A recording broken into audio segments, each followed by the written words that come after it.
The hemp plant has been proven to be anti-inflammatory, antispasmodic, and antibacterial.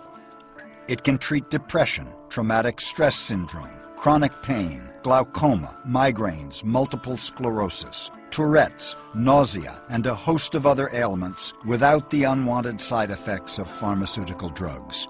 Historical evidence shows that the holy anointing oil used by Old Testament Hebrews contained cannabis extract.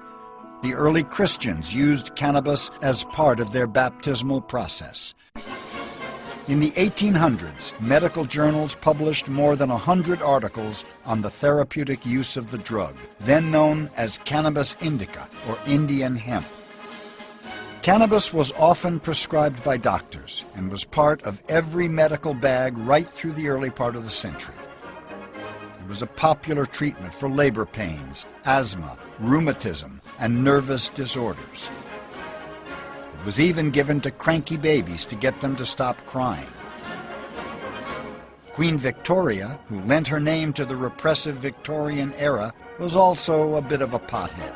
The Queen found that cannabis was the only remedy that helped her painful menstrual cramps. Britannia could rule the waves a lot easier when she was high.